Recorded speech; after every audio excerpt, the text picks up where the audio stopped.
Hello students, मैं रवि रंजन आप लोगों का स्वागत करता हूं मैग्नेट ब्रेन्स हिंदी में, जो आपको प्रोवाइड करता है छठी से 12वीं कक्षा तक के सभी विषयों के कंप्लीट वीडियो कोर्स, और वो भी फ्री ऑफ कॉस्ट। और ऐसा नहीं कि भाई एक चैप्टर या दो चैप्टर फ्री करवाए जाए और कहा जाए भाई बाकियों के लिए सब्सक्रिप्शन लो, कोई सा चार्ज पे करो तब जाके आपको कंप्लीट वीडियोस मिलेगी। तो भाई यहाँ ऐसा नहीं है, यहाँ आपको मिलने वाला है best quality content, complete content, और इसके लिए आपको कोई चार्ज भी नहीं पे करना। ये तो बहुत अच्छी बात है। चलो भाई इसी बात के साथ करते हैं आज के सेशन को स्टार्ट। तो आज हम पढ़ने वाले हैं त्रिकोणमिति के कुछ अनुप्रयोग जो हैं, जो कक्षा 10वीं का पार्ट 9 है, इसके एमसीक्यूज हम कर रहे हैं, जिसमें हमने इसके पार्ट 1 में क्वेश्चन देखे थे, कुछ मोस्ट इंपॉर्टेंट और बहुत कुछ हॉट क्वेश्चन भी देखे थे। आज हम लेकर आए एमसीक्यूज के सेकंड पार्ट पे, और यहां पर हम बिल्कुल बेसिक से स्टार्ट करेंगे। बिल्कुल बेसिक मतलब बिल्कुल इजीएस्ट क्वेश्चन से लेकर और फिर हम हाई लेवल तक भी चलेंगे। ओके तो यानी इस सीरीज को देखने पर आपके इस चैप्टर के सारे बेसिक से बेसिक कंसेप्ट भी बिल्कुल क्लियर होंगे। ओके तो करते हैं सेशन को स्टार्ट, और जुड़े रहिए, मजा आने वाला है। चलो यहां पर सबसे पहले आते हैं प्रश्न नंबर 20 पे। भाई 20% में आते हैं। तो ये प्रश्न नंबर 20 क्या कहता है? तो भाई ये कहता है कि जब सूर्य का उन्नयन कोण 60 डिग्री हो, ठीक है, अब उसके साथ है भाई तथा एक खंबा जो है, एक खंबा है जिसकी ऊंचाई जो है वो 6 मीटर है। अच्छा यहां हम बात करें, एक खंबा जो है वो 6 मीटर ऊंचा है, ठीक है, और सूर्य का उन्नयन कोण जो है, मतलब नीचे से मान लो मैं देख रहा हूं, यहां से सूरज को देखा जा रहा है, यहां से ऐसे, ठीक है, ये सूरज किस दिशा में होगा? इसी दिशा में, इस तरफ होगा। भाई यहां सूरज है, ठीक है भाई। इसने कहा है जब सूर्य का उन्नयन कोण 60 डिग्री और खंबे की ऊंचाई कितनी है? 6 मीटर है, ठीक है भाई। अब उसके बाद का है तब उसकी छाया की लंबाई कितनी होगी? यानी आप देख रहे हो सूरज जब यहां है तो इसकी छाया कहां आ रही है? जमीन पे ही आ रही छाया, और ये इसके उन्नयन कोण के आधार पर ही होगा, ठीक है। तो इसका उन्नयन कोण कितना है? तो भाई 60 डिग्री है। यहां से हमें एक चीज पता चली, क्या क्या भाई, क्या क्या चीजें पता चल गई? यहां से हमें पता चला उन्नयन कोण क्या होता है। जब हम कभी नीचे से ऊपर की तरफ देखते हैं तो ये जो कोण बनता है इसे उन्नयन कोण कहा जाता है। डन, चलो भाई ठीक है। खंबा जो होता है वो हमेशा लंबवत होता है, ये आपको पता ही है, ठीक है। इसमें कहा गया नीचे की छाया ज्ञात करनी है, मतलब ये एक्स हमें ज्ञात करना है। अब देखिए क्या है भाई, थीटा के सामने वाला होता है लंब, ठीक है, और 90 के सामने वाला होता है कर्ण, और जो बचा वो आधार होता है, ठीक होता है। भाई हमें ज्ञात क्या करना है? तो हमें आधार ज्ञात करना है। हमें दिया हुआ क्या है? तो लंब दिया हुआ है। तो यानी हमें पता है यहां पर लंब बटे आधार के हिसाब से चल रहे हैं, और लंब बटे आधार क्या होता है? तो वो tan थीटा होता है। भाई tan थीटा जो होता है वो लंब बटे आधार होता है, भाई यही होता है। अब tan की बात करें तो tan है, थीटा का मान कितना है? तो थीटा डिग्री होता है, जो कि 60 डिग्री दे रखा है, ठीक है। लंब कितना है? तो 6 है, और आधार कितना है? तो x है। tan 60 क्या होता है? √3 होता है, ये है 6, नीचे x को उठा के इधर ले आते हैं, इस √3 को उठाकर नीचे लेके चले जाते हैं, इस √3 को उठाकर नीचे ले आते हैं। अब नीचे रूट तो होता नहीं है, तो इसका करेंगे परिमेयीकरण, और परिमेयीकरण कैसे करते हैं? तो जो नीचे रूट है उसी से गुना और भाग कर दो, ठीक है भाई, ये हो गया। इसको हम क्या देख सकते हैं भाई? इसको हम देख सकते हैं यहाँ पर ऊपर आ गया 6√3, ये आ गया, और नीचे की बात करें तो √3 और √3 को गुना करेंगे। भाई नीचे हम बात करें तो √3 और √3 को गुना करेंगे, √3 का वर्ग आएगा, √3 का वर्ग आएगा, और वर्ग से रूट कट गया और सिर्फ 3 बचा। भाई वर्ग से रूट कट गया, सिर्फ 3 बचा, यानी कि हमने यहाँ लिखा 3, और 3 से ये कटा, 3 दूनी 6, यानी हमने देखा 2√3 आ चुका है। भाई x का मान 2√3 आ चुका है। भाई x का मान 2√3 क्या ऑप्शन में कहीं है? तो ये थर्ड ऑप्शन बिल्कुल करेक्ट हमें दिख रहा है कि भाई 2√3 है, यानी कि हमने देखा इसके आधार की जो ऊंचाई है, सॉरी लंबाई है, आधार की मतलब कि छाया की जो लंबाई है वो कितनी आ गई है? 2√3 आ चुका है, जो कि थर्ड ऑप्शन हमारा करेक्ट है। डन। तो यहां से आपने देख लिया कि कोई भी एक कोण दे रखा और एक भुजा दे रखी, उससे हम दूसरी भुजा निकाल सकते हैं, क्योंकि हमें पता है लंब बटे आधार tan होता है। भाई इतना तो पता है ना भाई, ये बिल्कुल पता होना चाहिए। अगर आपको ये नहीं पता फिर कुछ नहीं आएगा, ठीक है, फिर कुछ भी नहीं आएगा। ये बहुत बेसिक चीज थी, बहुत ही छोटी चीज, जो कि मैंने बताया था, लाला आम लाया कच्चे कच्चे आम, इसी के आधार पर सब कुछ है। तो ये चीज तो आपको पता ही है, तो भाई आएगा मजा। चलो भाई आते हैं नेक्स्ट क्वेश्चन पे, पहले इसको चेक करते हैं क्या ये सही है। तो भाई बिल्कुल ठीक, नो प्रॉब्लम। आते हैं नेक्स्ट पे और अगले क्वेश्चन को देखते हुए, अगला किस टाइप का क्वेश्चन है। हाँ जी, अगले क्वेश्चन की बात करें तो यहां पर कुछ बिल्कुल बेसिक वाला क्वेश्चन। क्या भाई? दर्शक के नेत्र और मीनार की चोटी को मिलाने वाली रेखा क्या होती है? तो ये क्या बात होगी भाई?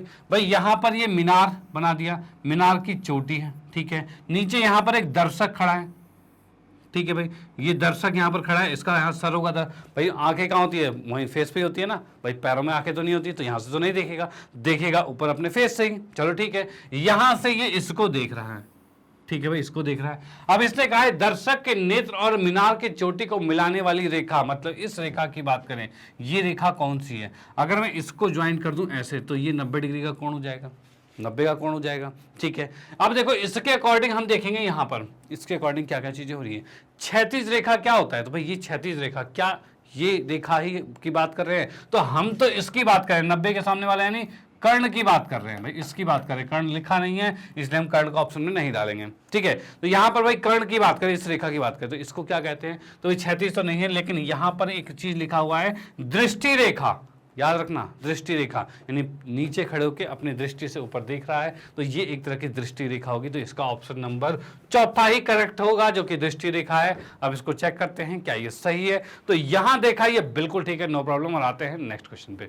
ओके, अच्छा, ऐसे छोटे छोटे क्वेश्चन जो होते हैं जो बहुत ईजी क्वेश्चन होते हैं, लेकिन अगर आपने पढ़े हैं तो ठीक है, नहीं पढ़े तो फिर कंफ्यूज, भाई है क्या, क्या ही है, ये कौन सा रेखा है, समझ में नहीं आ रहा, ठीक है। तो यहाँ की बात कर रहे हैं, यहाँ बिल्कुल ये दृष्टि रेखा पर हमें टिक मार सकते हैं। उसके बाद हम आते हैं नेक्स्ट पे, और अगले में देखते हुए अगला किस टाइप का क्वेश्चन है। हाँ जी, अगले की बात करते हैं, तो इसमें लिखा है जब कोई दर्शक मीनार की चोटी से, भाई जब कोई दर्शक है जो, वो मीनार की चोटी से पृथ्वी पर किसी वस्तु का प्रेक्षण करता है, मतलब क्या वाला भाई, जब कोई दर्शक मीनार की चोटी से, भाई बिठा दिया हमने, मीनार की चोटी पर एक दर्शक बिठा दिया, ठीक है, और वो ऊपर से नीचे देख रहा है, ठीक है, ऊपर से नीचे देख रहा है, भाई चोटी से पृथ्वी पर किसी वस्तु को प्रेक्षण करता है, नीचे मान लो यहाँ कोई कार है, ठीक है, इस कार को ऊपर से कोई इंसान देख रहा है, भाई ऊपर से कोई इंसान देख रहा है, और इसको हमने ये टच कर दिया, ठीक है भाई, ये हमने लिख दिया। अब इसने कहा है ऊपर से देख रहा है, तो क्षैतिज रेखा के बीच कौन सा कोण है, मतलब ये क्षैतिज रेखा है और ये रेखा है, इनके बीच में कौन सा कोण बन रहा है, इस कोण को क्या, कौन सा कोण कहा जाता है, तो इस कोण को क्या अवनमन कोण कहते हैं, कि उन्नयन कोण कहते हैं, कि संपूरक कोण कहते हैं, कि एकांतर कोण कहते हैं। तो ये एकांतर और संपूरक को तो हटाओ, ये तो पता नहीं, ये तो अलग ही है, ठीक है, ये एकांतर और संपूरक यहाँ तो बिल्कुल भी नहीं आएंगे। उसके बाद क्या है भाई, उन्नयन कोण की बात करते हैं, तो उन्नयन कोण का मतलब होता है नीचे से ऊपर देखना, यानी मैं आपको बताऊं, इसे कहते हैं उन्नयन कोण, ठीक है भाई, ये हो जाएगा उन्नयन कोण।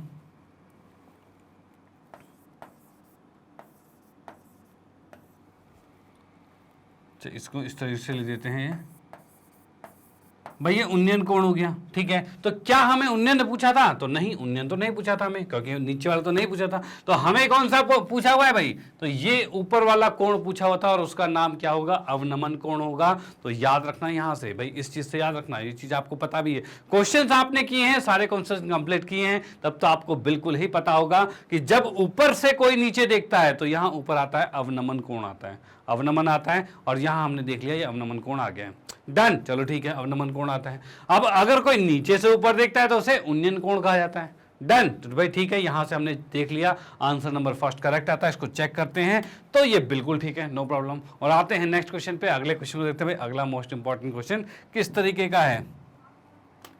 हाँ जी, अगला क्वेश्चन हमारे पास है भाई, क्षैतिज रेखा और दृष्टि रेखा के बीच कोण को क्या कहते हैं, भाई क्या हो रहा है, एक क्षैतिज रेखा है, ठीक है, और उसके बाद एक दृष्टि रेखा, दृष्टि मतलब यहां से ऊपर देखने वाला, भाई कोई जब यहां से ऊपर देखता है तो उसी को दृष्टि रेखा कहते हैं। सेकंड क्वेश्चन में वही देखा था हमने, तो भाई मतलब कि 21वें क्वेश्चन में यहां पर भी वही है भाई, ये दृष्टि रेखा है और ये क्षैतिज रेखा है, इनके बीच के कोण को क्या कहते हैं, तो भाई ये तो आपका उन्नयन कोण है, भाई नीचे से ऊपर देखना मतलब उन्नयन कोण है। क्या कहीं ऑप्शन में है, तो भाई फर्स्ट ऑप्शन यहाँ पर करेक्ट आता है, कि आप जब दृष्टि रेखा, ये जो दृष्टि रेखा है और क्षैतिज रेखा के बीच के कोण की बात करोगे तो वो उन्नयन कोण ही कहलाएगा, और इसको हम चेक करते हैं, तो ये बिल्कुल ठीक है, नो प्रॉब्लम। और आते हैं नेक्स्ट क्वेश्चन पे, अगले क्वेश्चन को देखते हुए, अगला कैसा मोस्ट इंपॉर्टेंट क्वेश्चन है। हाँ जी, अगले की बात करें, यदि √3 मीटर का स्तंभ की छाया 3 मीटर है, भाई √3 मीटर है, उसके स्तंभ है, उसकी छाया जो है वो 3 मीटर है, तब छाया का अंतिम बिंदु से चोटी के अन्य उन्नयन कोण निम्न में से कौन सा होगा। यानी कहना ये चाहता है कि भाई यहां पर ये, एक मिनट भाई, ये तो √3 है, ठीक है भाई, इसकी ऊंचाई, और इसकी जो छाया है भाई, छाया आ रही है, ये 3 है भाई, छाया तो 3 है और इसकी ऊंचाई √3 है। अब इसने क्वेश्चन में कहा हुआ है कि जो इसका अंतिम बिंदु है यहाँ पर, इससे यहाँ पर कितना कोण बन रहा है, भाई यहाँ का कोण हमें बताना है। तो ये हमें ज्ञात करना है, जैसे कि लिखा भाई छाया के अंतिम बिंदु, छाया है उसका अंतिम बिंदु से चोटी के उन्नयन कोण का मान ज्ञात करना है, मतलब ये थीटा हमें ज्ञात करना है। और हमें दिया क्या है, तो थीटा के सामने वाला लंब होता है, ये दे रखा है, और नीचे आधार होता है, ये दे रखा है, और ये 90 के सामने वाला कर्ण होता है, ये नहीं दे रखा, और ना ही उसे निकालना है। ठीक है, ना उसे निकालना ना दिया, यानी इसका कोई यूज नहीं। बस लंब और आधार के यूज के अकॉर्डिंग देखेंगे तो लंब बटे आधार क्या होता है, लंब बटे आधार, तो ये होता है आपका tan थीटा। भाई इतनी सिंपल सी चीज तो आपको पता ही है। ठीक है, अब tan थीटा की बात करें तो tan आ गया, और भाई tan थीटा बराबर में लंब कितना है, तो √3 है, और आधार कितना है, तो 3 है। और 3 का मतलब क्या होता है, 3 का मतलब होता है √3 गुने में √3 होता है। इन दोनों को गुना करोगे तभी √3 आएगा, मतलब कि √3 गुना करेंगे तभी 3 आएगा, यही होता है। यानी कि इसके अंदर 2 √3 हैं, यानी अगर मैं इससे इसको काटना हूं तो 1 √3 बच जाएगा। भाई इसको काटेंगे तो 1 √3 बच जाएगा। अब यहाँ पर क्या बच गया तुम्हारे पास, tan थीटा बराबर में 1/√3 बच गया। अब भाई 1/√3 क्या होता है, भाई 1/√3 क्या होता है, तो 1/√3 की बात की जाए तो भाई ये आता है आपका tan 30 डिग्री पे। भाई ये tan 30 डिग्री पे ही 1/√3 आता है। ओके, अब भाई tan थीटा जो है tan 30 के बराबर हो गया। भाई tan तो सेम है, तो थीटा और थीटा भी सेम होना चाहिए, यानी कि यहां से देखेंगे थीटा का मान कितना आ गया, तो 30 डिग्री आ गया। भाई थीटा का मान 30 डिग्री आ चुका है। डन, तो ये भी क्वेश्चन यहां पर कंप्लीट होता है। जैसे कि हमने देखा कि इसका फर्स्ट ऑप्शन करेक्ट आएगा, थीटा का मान 30 डिग्री आ जाएगा। ओके, चलो भाई इसका स्क्रीनशॉट ले लीजिए और हम इसको चेक करते हैं क्या ये सही है। तो ये बिल्कुल ठीक है, नो प्रॉब्लम। और आते हैं नेक्स्ट क्वेश्चन पे, और अगले क्वेश्चन को देखते हैं। भाई अगला किस टाइप का क्वेश्चन है, हाँ जी, अगले क्वेश्चन में हमें देखा 3 मीटर ये उदर्ग मीनार है। उदर्ग मीनार का मतलब एक सीधी मीनार ही, कोई सा मीनार है, बस मीनार तो मीनार होता है, भाई कोई सा हो गया। 3 मीटर की मीनार के पाद से 3 मीटर दूर स्थित मीनार की चोटी का उन्नयन कोण क्या होगा। यानी इसने ये कहा है कि 3 मीटर की मीनार है, ठीक है, और भाई 3 मीटर दूरी पर यहाँ पर एक बिंदु है, और यहां से जब इसकी चोटी को देखा गया तो भाई ये कोण कितने का होगा। जब भी आपके सामने ऐसा दिखाए ना कि भाई आधार और लंब बराबर आ जाए, कभी भी आधार और लंब बराबर आ जाए तो सीधे थीटा को क्या मानो, 45 डिग्री आंसर आ गया। भाई सीधे 45 डिग्री आएगा जब भी कभी आपको दिख जाए लंब और आधार बराबर है। चेक करें कैसे होगा, तो भाई यहां पर हमने देखा ये तो होता है लंब, ये होता है आधार, ठीक है भाई, लंब और आधार होता है, और हमने देखा लंब बटे में आधार जो कि होता है tan थीटा, यही होता है। भाई लंब कितना है, तो भाई 3 है, आधार कितना है, तो 3 है, ये है tan थीटा। यहाँ पर मैंने इसको काट दिया है, 1 पे कट जाएगा, और ये 1 कब होता है, तो tan 45 डिग्री होता है। भाई tan 45 डिग्री जो कि 1 होता है। डन, अब भाई tan थीटा है और tan 45 है, ये चीज आ गई, तो tan तो सेम हो गया, भाई tan और tan सेम हो गया, तो भाई थीटा भी सेम होगा, यानी थीटा का मान 45 डिग्री। तो हम यहाँ पर देखेंगे थीटा का मान आ जाएगा 45 डिग्री। ठीक है भाई, थीटा का मान 45 डिग्री आ चुका है। अब हमने इसको टिक मार दिया है, 45 डिग्री पहले ही मार चुके थे, और अब मैंने यहाँ पर आपको बिल्कुल शॉर्टकट ट्रिक बता दी है कि जब भी किसी भी समकोण त्रिभुज के अंदर लंब और आधार आपका बराबर आए तो सीधे देखना थीटा का मान 45 ही आएगा, जो कि हमने सिद्ध भी कर दिया है। तो आप इसका स्क्रीनशॉट ले सकते हो, और फिर देखते हैं भाई नेक्स्ट क्वेश्चन अगला किस टाइप का क्वेश्चन हमारे पास है। अच्छा, इसको चेक तो करें, चेक करा तो भाई बिल्कुल ठीक है, नो प्रॉब्लम। और आते हैं नेक्स्ट पे। हाँ जी, तो यहां पर 26वां क्वेश्चन है, इसमें दे रखा है भाई क्या कि यदि मीनार के पाद से 50 मीटर दूर स्थित बिंदु पर मीनार का उन्नयन कोण जो है 60 डिग्री है, तो मीनार की ऊंचाई हमें ज्ञात करनी है। यानी ये क्वेश्चन में कहा जा रहा है कि भाई एक मीनार है और इसका जो एक नीचे पाद बिंदु जो कितने पे है, 50 मीटर पर है। भाई ये 50 मीटर पर यहाँ से बिंदु है, और यहाँ से इसका उन्नयन कोण भाई 60 डिग्री क्या है, उन्नयन कोण है। उन्नयन कोण क्या होता है, तो उन्नयन कोण का मतलब नीचे से ऊपर देखना, तो ये हमें दे रखा है 60 डिग्री। अब इसने कहा है मीनार की ऊंचाई, मतलब इस h का मान हमें ज्ञात करना है, भाई कितना होगा। तो हमें पता है ये होता है लंब, ये होता है लंब, और ये होता है आधार, और लंब बटे आधार क्या होता है, tan थीटा होता है। तो यहाँ पर लिखा लंब बटे में आधार, जो कि आ गया हमारे पास tan थीटा। ठीक है भाई, लंब बटे आधार कितना हो जाएगा, tan थीटा हो जाएगा। और tan की बात करें, tan 60 की बात करें तो ये होता है √3, और लंब कितना है तो भाई h है, और आधार कितना है तो 50 है। इस 50 को इधर भेजेंगे, 50√3 आ जाएगा, जो कि आ गया h, यानी कि मीनार की ऊंचाई। मीनार की ऊंचाई कितनी आ गई 50√3। और क्या ये ऑप्शन है तो भाई बिल्कुल फर्स्ट ऑप्शन यहाँ पर करेक्ट आता है, फर्स्ट ऑप्शन करेक्ट आता है। आप इसको नोट कर सकते हो बिल्कुल। अब तो हम इसका कहते हैं इसका स्क्रीनशॉट ले लीजिए, नोट कर लीजिए। फिर आते हैं नेक्स्ट क्वेश्चन पे, और उसके लिए हम पहले करते हैं चेक क्या ये सही है। तो यहाँ पर देखा बिल्कुल ठीक है, नो प्रॉब्लम। और मिलते हैं नेक्स्ट क्वेश्चन में। चलो हाँ जी, तो अगले क्वेश्चन की बात की जाए तो इसमें कहा है किसी प्रकाश के कारण, कोई भी प्रकाश है उसके कारण छड़ की लंबाई उसकी छाया की लंबाई के अनुपात जो है वो 1:3 है। ठीक है भाई, अब सॉरी 1:√3 है। अब कह रहा है प्रकाश का उन्नयन कोण क्या होगा। तो भाई यहाँ की बात करूं कि भाई एक छड़ है, भाई ये छड़ हो गया, इस पे प्रकाश आ रहा है, मान लो सूरज की तरफ वजह से प्रकाश आ रहा है, तो यहाँ से क्या हो रहा है भाई, इस सूरज की वजह से, यहाँ पे कोई सूरज था उसकी वजह से इस छड़ पे प्रकाश आया, प्रकाश की वजह से यहाँ से नीचे इधर एक परछाई बन रही है। ठीक है, क्वेश्चन में ये कहा गया है छड़ की लंबाई और छाया। भाई लंबाई और छाया, लंबाई अगर 1 है तो छाया होगी √3, क्योंकि इसने कहा है लंबाई और छाया की लंबाई का अनुपात जो है वो 1:√3 है, यानी लंबाई का 1 हो गया और लंबाई की छाया की जो लंबाई है वो √3 हो गई। भैया आ गया। अब क्वेश्चन में कहा है प्रकाश का उन्नयन कोण क्या होगा, यानी ये थीटा हमें ज्ञात करना है। फिर से लंब और आधार हमें दे रखा है, तो भाई इसी में करेंगे। तो यहां पर हमने देखा लंब आ गया और आधार आ गया, जो कि होता है tan थीटा।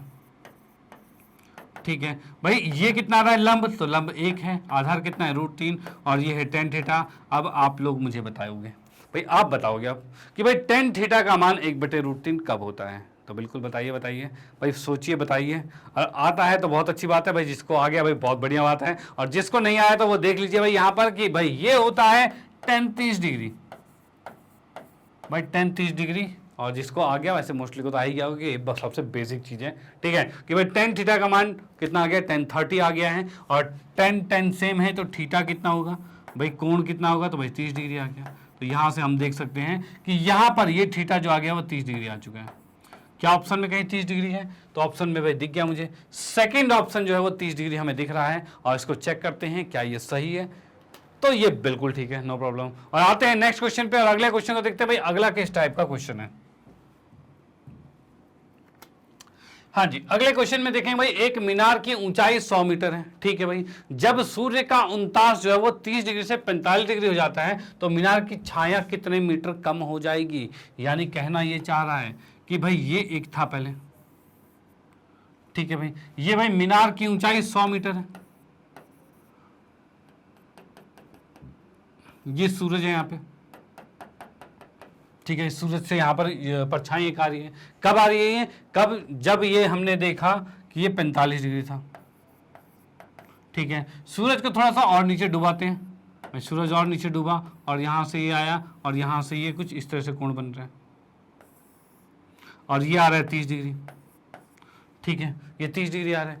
चलो अब इसने ये बोला है कि भाई जब 45 से 30 हुआ, या फिर कहा जाए 30 से 45 हुआ, यानी पहले बिंदु यहां था, मतलब बड़ी परछाई थी, और उसके बाद वह जब 45 डिग्री पे आता है तो परछाई छोटी होगी, इतनी हो गई है। ठीक है, यानी कि हमें इस x का मान ज्ञात करना है, कितनी छोटी हुई ये ज्ञात करनी है। ठीक है, इसकी नेमिंग लिखते हैं, तो a आ गया, b आ गया, c आ गया और d आ गया। ठीक है भाई, ये चीज आ गया। अब जैसा कि क्वेश्चन में मैंने थोड़ी देर पहले ही बताया था, अगर आपको कहीं 45 दिख जाए, अगर 45 दिख जाए तो जितना लंब है उतना ही आधार होगा, यानी सीधे लिखो लंब और आधार बराबर, यानी ये भी 100 का हो जाएगा। ठीक है भाई, ये 100 का आ गया, डन। तो भाई आधा क्वेश्चन तो यही खत्म कि भाई हमने देख लिया 45 देख लिया, तो ये 100 है तो ये भी 100 आ गया, डन। अब उसके बाद क्या है भाई, हम लेते हैं पूरे बड़े त्रिभुज के अंदर 30 के हिसाब से, तो हमने लिया tan 30 लिया। और tan क्या होता है, लंब बटे में आधार होता है, लंब कितना है तो 100 है, और आधार की बात किया जाए तो x प्लस में 100 है। भाई ये आ गया। tan 30 का मान कितना होता है तो 1/√3, ये कितना है तो 100 बटे में x प्लस में 100 आ रहा है। भाई ये आ रहा है, इसको इधर गुना, इसको इधर गुना, यानी क्रॉस मल्टीप्लाई करते हैं। भाई इसको ऊपर लेके गए तो ये आ गया x प्लस में 100, इसको ऊपर लेके गए तो भाई √3 100 आ गया, या फिर 100√3 लिख सकते हैं। भाई ये चीज आ गया, इस x को यहीं रखा, इसको उठा के दूसरी तरफ लेके जाएंगे तो ये 100√3 होगा और माइनस में 100 आ जाएगा। इसको जब मैं इसमें से कॉमन लेता हूं तो √3 माइनस में 1 आ जाएगा। भाई ये चीज आ गया। क्या ऐसा कहीं ऑप्शन में है? तो भाई यहां देखा हमने सेकंड ऑप्शन बिल्कुल यही दिख रहा है 100 √3 माइनस 1, जो कि क्या है, x का मान है। भाई x का मान क्या आ गया, 100 √3 माइनस 1, यानी कि इतने मीटर परछाई उसकी छोटी हो जाएगी जब उसका कोण जो है 30 से 45 डिग्री पर चला जाएगा। डन। तो भाई ये भी आप नोट कर सकते हो, इसका स्क्रीनशॉट ले सकते हो। ये भी एक मोस्ट इंपॉर्टेंट क्वेश्चन है और इसको चेक करते हैं क्या ये सही है। तो भाई बिल्कुल ठीक है, नो प्रॉब्लम। और आते हैं नेक्स्ट क्वेश्चन पे। हाँ जी, अगले क्वेश्चन की बात की जाए तो यहां पे प्रश्न नंबर 29 है। 29 में कह रहा है किसी मीनार के आधार से ए तथा बी की दूरी पर इसके सीधे में एक सरल रेखा पर स्थित दो बिंदु से मीनार के शीर्ष का उन्नयन कोण जो है वो पूरक हो, तब मीनार की ऊंचाई क्या होगी। यानी क्वेश्चन में कहा जा रहा है क्या कि भाई ये चीज इधर से ये आ गया और ये आ गया, ठीक है। इसने कहा है ए आधार से ए और बी की दूरी, यानी इसको अगर मैं कहूं ये ए की दूरी है और इसको कहा जाए तो ये बी की दूरी है, ठीक है भाई। अब इसके हिसाब से एच हमें निकालना है, एच कितना होगा, ठीक है, इसके हिसाब से एच हमें निकालना है। अब मैं बात करता हूं और इसमें एक और चीज क्या रखा है कि इनके कोण जो है वो क्या पूरक हों। भाई इनके कोण पूरक है, मतलब ये थीटा है तो ये 90 माइनस थीटा है। भाई ये चीज है। पूरक का मतलब क्या होता है, कौन से दो कोण पूरक होते हैं। तो भाई ऐसे दो कोण जिनका योग 90 डिग्री होता है उसे पूरक कोण कहा जाता है। तो यहाँ पर थीटा और 90 माइनस थीटा इनको जोड़ोगे तो ये 90 डिग्री ही आएगा, ठीक है। यानी इन दोनों को हमने 90 डिग्री का जोड़ बना दिया, तभी एक को थीटा लिखा, एक को 90 माइनस थीटा लिखा।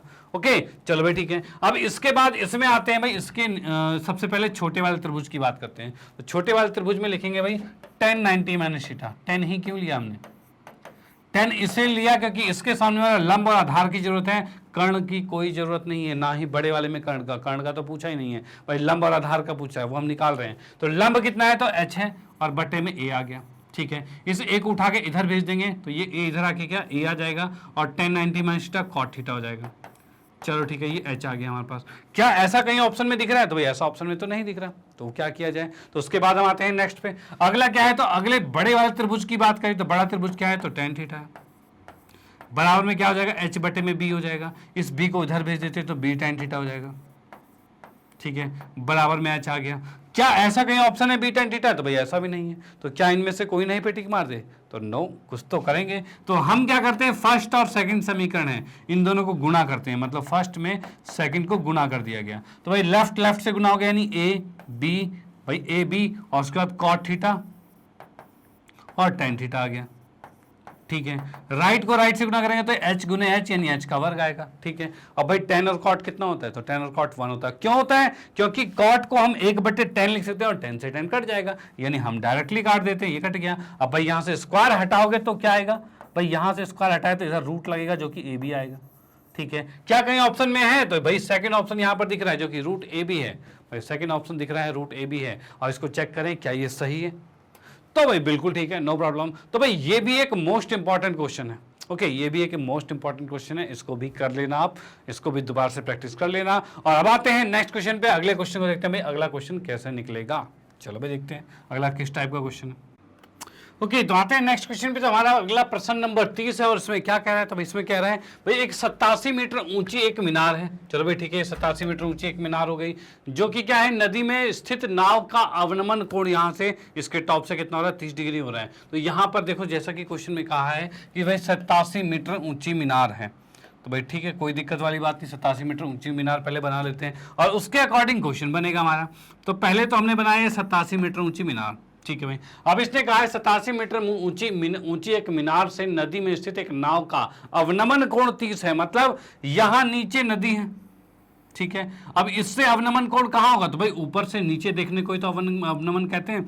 तो ऊपर से इस नीचे को देखा जाएगा, भाई ऊपर से यहां नीचे देखा गया, ठीक है, ये देख लिया गया। और इसका अवनमन कोण 30 है, इसका मतलब क्या हो जाएगा भाई, ये कोण 30 का हो जाएगा, ठीक है, 30 का कोण हो गया है हमारे पास। उसके बाद क्या हो गया भाई, ये हमारा नाव है, ये नाव आ गया, ठीक है, ये 87 आ गया। अब यहां पर और क्या चीजें हैं, जैसा कि हमें इसमें और आगे पढ़ते हुए क्या रखा है, यदि नाव मीनार की ओर 5.8 किलोमीटर प्रति घंटे की चाल से चलती है, यानी ये तो नाव है, ये इस तरफ चल रही है, किस स्पीड से भाई, तो 5.8 5.8 किलोमीटर प्रति घंटे की रफ्तार से ये चल रही है इस तरफ। चलो भाई ठीक है, इस रफ्तार से चल रही है। उसके बाद क्या कहा गया भाई, तो नाव को मीनार तक आने में कितना समय लगेगा। भाई इस नाव को मीनार तक आने में कितना समय लगेगा, ये हमें देखना है। चलो भाई देखते हैं, कोई दिक्कत वाली बात नहीं। अब इसको देखेंगे कैसे, तो भाई इसका यहां तक आने के लिए लिया गया समय ज्ञात करने के लिए समय का फॉर्मूला लगेगा। और समय क्या होता है दूरी बटे में चाल, डिस्टेंस बटे स्पीड, भाई यही होता है। ठीक है भाई, इसकी स्पीड तो हमें पता है, भाई चाल तो पता है, लेकिन इसकी दूरी नहीं पता। अगर दूरी पता होती तो दूरी बटे चाल करके सीधे समय निकालते हैं, ठीक है, और आंसर आता। बट फिलहाल तो दूरी नहीं है, तो वो कैसे निकलेगा, तो वो निकलेगा त्रिकोणमिति से। भाई ये जो 30 का है तो ये भी 30 का होगा, भाई ये 30 का है तो ये भी 30 का होगा। डन। भाई ये क्या होता है, ये अवनमन कोण है और ये उन्नयन कोण, दोनों के दोनों बराबर होते हैं, हमेशा बराबर होते हैं, और वो चीज लिखा है हमने यहाँ पे। ठीक है, अब ये इतना आ गया है, ये 90 डिग्री का है। अब देखिए क्या चीज है, इस त्रिभुज के अंदर ये थीटा है, तो थीटा के सामने वाले को लंब कहा जाएगा और नीचे वाले को आधार कहा जाएगा, जिसको मैंने डी मान लिया है। ठीक है, ये डी हमें ज्ञात करना है, तभी हम यहाँ डी रख पाएंगे।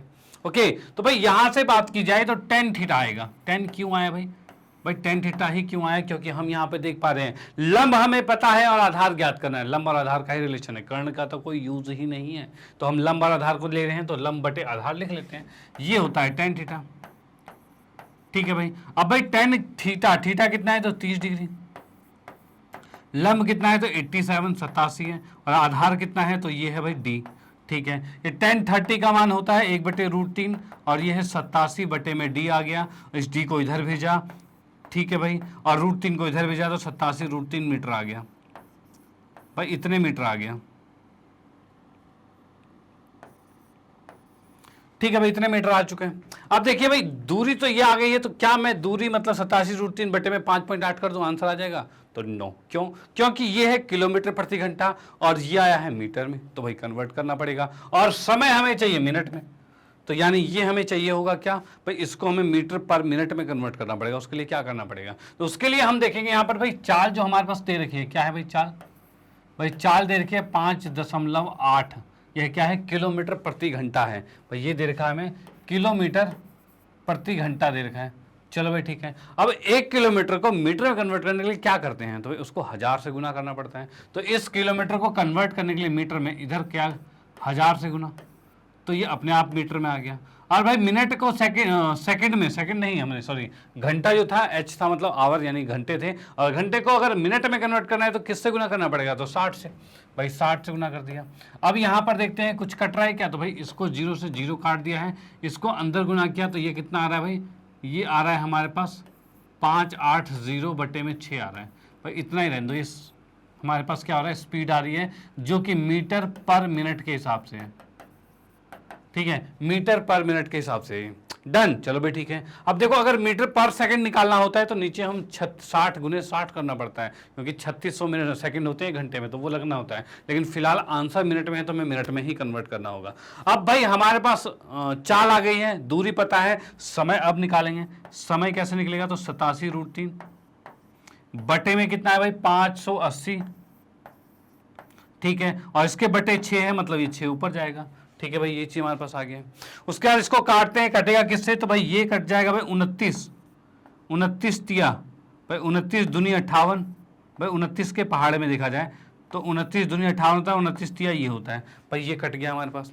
ठीक है, और कुछ कट रहा है क्या, तो भाई यहां मैंने देखा 3 दूनी 6 सॉरी 2 तिया 6 और 2 दाएं 10, यानी हम देख पा रहे हैं 3 तिया 9 √3 बटे में 10, और इतना टाइम आया, टाइम किस में आएगा, तो मिनट में आएगा। ये आ गया भाई। क्या ऑप्शन में कहीं ऐसा है, तो भाई ऑप्शन में तो ये दिख रहा है 9 √3 बटे में 10, भाई यही आ रहा है। भाई क्या आ रहा है, 9 √3 बटे में 10 मिनट आ चुका है, और यही इसका एग्जैक्ट आंसर है कि भाई नाव को यहां पर मीनार तक पहुंचने में कितना समय लगेगा, तो भाई इतना समय लगेगा 9 √3 बटे में 10। ओके, ये भी एक आपका मोस्ट इंपॉर्टेंट क्वेश्चन था, क्योंकि इसमें बहुत सारी गलतियों करने की चांसेस है। कहाँ थे भाई, तो पहले तो आप इसमें देखोगे कि इसमें कहा गया है इसके समय निकालना है, तो गलती यहां पर आप डायरेक्ट कर देते कि भाई दूरी पहले निकाल कर और सीधे चाल कर देते, तो गलत होता है, क्योंकि इसे कन्वर्ट करना है। तो इसको हमने कन्वर्ट किया है किसमें भाई, मीटर पर मिनट में, और इसमें हम नॉर्मली जो क्वेश्चन में करते हैं वो मीटर पर सेकंड में करते हैं, और अगर आपने वो कर दिया मीटर पर सेकंड में तो ये आंसर गलत हो जाएगा, क्योंकि आंसर आपका सेकंड में आ जाएगा और यहाँ सारी चीजें मिनट में। ठीक है भाई, वो सेकंड में आ जाएगा, सारी मिनट में। तो ऐसे ऐसे कुछ गड़बड़ियाँ हो सकती थी, बट कोई गड़बड़ी हुई नहीं है, क्योंकि यहाँ पर हम हैं आपके साथ। तो भाई गलतियाँ क्यों होगी, हर चीज़ें बिल्कुल सुविधाजनक और बिल्कुल बेस्ट तरीके से आपको करवाई जाएगी। क्योंकि यहाँ पर आपको अगर कुछ गलती लगती है, यानी कि आपसे कुछ गलतियाँ हो रही है, आप जैसे करना चाहते हो आपसे गलतियाँ हो जाती, ठीक है, लेकिन आपसे यहाँ गलती होती है, कोई बात नहीं। अब रिजोल्यूशन के बाद, अब मैंने चीज़ें बता दी है, उसके बाद कोई गलती के चांसेस नहीं होने चाहिए। इसको करिए बार बार प्रैक्टिस। अगर आपसे गलती होती है तो इसको प्रैक्टिस कीजिए, खुद से करके देखिए, क्योंकि जितनी ज्यादा बार तुम क्वेश्चंस को खुद से करोगे ट्राई, उतने गलती होने के चांसेस होते जाएंगे कम, और आपके मार्क्स बढ़ते जाएंगे। तो भाई मैथमेटिक्स है, प्रैक्टिस तो करना ही पड़ेगा। जितनी ज्यादा प्रैक्टिस करोगे उतने ज्यादा आप साफ होते जाओगे, तेज होते जाओगे। और भाई तेज हो गए तभी तो नंबर आएंगे, तो नंबर हमें लाने हैं। तो भाई बिल्कुल लाएंगे नंबर, साथ में बने रहिए, मजा आने वाला है। हर चीज़ें साथ में आपको प्रोवाइड की जाएगी, जिससे कि आपको कोई दिक्कत ना हो एग्जाम में। ओके, चलो भाई, इसी के साथ हम आज का सेशन यहाँ पर समाप्त करते हैं। आज हमने कुछ क्वेश्चंस किए जो कि बहुत ही मोस्ट इंपॉर्टेंट थे। अब बाकी के क्वेश्चन हम नेक्स्ट क्लास में करेंगे, अगली क्लास में देखेंगे। अगली क्लास में और भी मोस्ट इंपॉर्टेंट क्वेश्चन जो इस चैप्टर से रिलेटेड है, जो कि आपके एग्जाम पॉइंट ऑफ व्यू से बहुत ही ज़्यादा इंपॉर्टेंट है। तो देखना बिल्कुल मत भूलना नेक्स्ट क्लास को। और इसके बाद में फाइनली आपको बताना चाहता हूं मैग्नेट ब्रेन के बारे में। अच्छा, इसको चेक भी कर लेते हैं, चेक करने का ऑप्शन भी था हमारे पास, तो चेक किया तो यही ऑप्शन बिल्कुल करेक्ट आता है, कोई दिक्कत वाली बात नहीं है। उसके बाद मैं आप लोगों को बताना चाहता हूं मैग्नेट ब्रेन के बारे में। तो मैग्नेट ब्रेन एक ऐसा प्लेटफॉर्म है जो आपको प्रोवाइड करता है केजी से लेकर 12 क्लास तक के सभी विषयों के कंप्लीट वीडियो कोर्स, और वो भी फ्री ऑफ कॉस्ट। और ऐसा नहीं कि भाई एक चैप्टर है, 2 चैप्टर, पूरा कंप्लीट कोर्स आपको फ्री मिलता है। और भाई आप लोगों की सुविधाओं के लिए मैग्नेट ब्रेन ने लॉन्च किया है मैग्नेट ब्रेन की वेबसाइट, जो कि है www.magnetbrains.com। और भाई इस वेबसाइट के अंदर क्या है भाई, इसमें क्या आपकी सुविधाजनक चीजें हैं, तो यहाँ पर आपको मिलता है पूरा कंप्लीट कोर्स, बिल्कुल अरेंज फॉर्म में, बिल्कुल सिस्टमैटिक तरीके से। और वो कैसे, तो यहाँ देखिए, यहाँ पर आपको दिखता है भाई, जैसे ही आप इस वेबसाइट पे आते हो, क्लिक करते हो, तो आपके सामने कुछ ऐसा इंटरफेस दिखेगा, जिसमें आप देखोगे भाई अलग अलग सेक्शंस अवेलेबल है, जैसे कि इंग्लिश मीडियम अलग है, हिंदी मीडियम, एनटीएससी, ओलंपियाड, और उसके बाद क्या जाए तो और भी बहुत से सेक्शंस हैं भाई, IT, JEE, NEET, UPSC, CUET, बहुत सारी चीज़ें हैं। अब आपको इनमें से कोई भी कोर्स स्टडी करना है, या आपके जानकार में किसी को कोई कोर्स स्टडी करना है, तो आप उनको ये चीज़ें सजेस्ट कर सकते हो कि यहाँ मैग्नेट ब्रेन पे हर चीज़ बेस्ट क्वालिटी में, बिल्कुल अरेंज फॉर्म में, और कंप्लीट बिल्कुल 100% फ्री प्रोवाइड करवाया जाता है। तो फिर भाई इसका फ़ायदा आप भी उठाइए, और आप अपने जो भी जानकार में उनको भी इसका फ़ायदा, मतलब उनको भी फ़ायदा दिलवाइए। ओके, चलो भाई, इसके बाद इसमें स्टडी करनी कैसे है, तो इसके बारे में कहा जाए तो जैसे कि आप लोगों हिंदी मीडियम में, तो आप हिंदी पर क्लिक करो। आप हो 10वीं कक्षा में तो 10वीं पर क्लिक करोगे, और 10वीं पर क्लिक करते 10वीं के सभी टीचर्स आपके सामने विजुअल हो जाएंगे। ओके, अब भाई सभी टीचर्स जब आपके सामने आ गए हैं, तो अब किसी भी विषय में कोई भी दिक्कत होती है, उस विषय के टीचर के नीचे वॉच नाउ लिखा हुआ है, वॉच नाउ पे क्लिक कीजिए और पूरा कंप्लीट कोर्स आपके सामने। फॉर एग्जांपल, आपको मान लो गणित विषय का, मैथमेटिक्स का पूरा कंप्लीट कोर्स देखना है, तो मेरे सामने यहाँ वॉच नाउ पे क्लिक करोगे, और क्लिक करते आप देखोगे इस तरह का इंटरफेस दिखेगा, जिसमें आप देखोगे पाठ्यक्रम परिचय, वास्तविक संख्याएं, और उसके बाद बहुत सी चीजें, और भी बहुत से चैप्टर्स अवेलेबल हैं, जैसे द्विघातीय समीकरण, दो चर वाले रैखिक समीकरण, इस तरह से बहुत से चैप्टर्स हैं। अब आपको इनमें से कोई भी चैप्टर स्टडी करना है, बिल्कुल डीपली स्टडी करना है, तो बिल्कुल डीपली आप इसमें स्टडी कर सकते हो, क्योंकि यहाँ पर हर चैप्टर में मिलते हैं बहुत अलग अलग टाइप के सेक्शंस। और वो कैसे, तो यहाँ पर आप किसी भी चैप्टर पर जब क्लिक करोगे तो एक वीडियो की पूरी लिस्ट खुल जाएगी, जिसमें सबसे पहले आपको मिलेगा उस चैप्टर का फुल कॉन्सेप्ट वीडियो, यानी उस चैप्टर में आपके पास है क्या क्या रूल रेगुलेशन, क्या क्या चीजें हैं, हर चीजें बिल्कुल एक्सप्लेन फॉर्म में बताई गई है। उसके बाद मिलता है पूरे एनसीईआरटी का सॉल्यूशन, भाई हर क्वेश्चन, यानी उदाहरण हो, चाहे प्रश्नावली हो, चाहे परिमेय भी होते हैं, उनको भी पूरा बेहतरीन तरीके से सिद्ध करवाया गया है, तो हर चीज कंप्लीट मिलती है। उसके बाद जैसा कि आपके एग्जाम में आजकल एमसीक्यूज या एमसीक्यूज जिसे बहुविकल्पीय प्रश्न कहते हैं, वो भी आने लगे हैं, तो यहाँ पर बहुविकल्पीय प्रश्न की भी पूरी सीरीज अवेलेबल है, यानी अब हम कुछ नहीं छोड़ेंगे। और उसके बाद आपके एग्जाम पॉइंट ऑफ व्यू के लिए, एग्जाम के लिए मोस्ट इंपॉर्टेंट क्वेश्चन वो भी अवेलेबल है, और उसके बाद और भी बहुत सी चीजें आने वाली है। तो अब आपको कहीं बाहर जाने की कोई जरूरत नहीं, हर चीज बिल्कुल बेस्ट क्वालिटी में यहाँ पर हम आपको प्रोवाइड करवा रहे हैं, अब कोई कोर्स भी परचेज करने की जरूरत नहीं है। ओके, चलो भाई ठीक है। तो इसमें पढ़ना कैसे है, तो पढ़ना ये है कि आप इनमें से किसी भी चैप्टर पर क्लिक कीजिए, क्लिक करते जो वीडियो की लिस्ट खुलेगी, उनमें जो भी वीडियो आपको पढ़ना है उस वीडियो पर क्लिक करते ही आप इस तरह से वीडियो प्ले हो जाएगी, और आप इसका फायदा उठा पाओगे। डन, चलो भाई ठीक है। उसके बाद फाइनली मैं आपको बताना चाहता हूँ कि भाई हिंदी मीडियम के कोर्सेज में, जो कि आपका हिंदी मीडियम का मैग्नेट ब्रेन हिंदी में 7वीं कक्षा से 12वीं कक्षा तक के सभी विषयों के कंप्लीट वीडियो कोर्स यहाँ पर अवेलेबल हैं। तो इनको आप अपने फ्रेंड सर्कल में, रिलेटिव में, या फिर आपकी जान पहचान में कोई भी हैं जो 7वीं से 12वीं कक्षा के बीच में पढ़ते हैं उनको ये चीज़ें सजेस्ट कीजिए कि भाई यहाँ पर हर चीज़ बिल्कुल बेस्ट क्वालिटी में पूरा कंप्लीट कोर्स अवेलेबल है और इसका फ़ायदा उठाइए। ओके, चलो भाई, इसी के साथ कहना चाहता हूँ अगर वीडियो आपको अच्छी लगती है तो इसको लाइक कीजिए, न्यू है तो सब्सक्राइब कीजिए और शेयर तो आप करते ही रहिए। Okay, bye, thank you.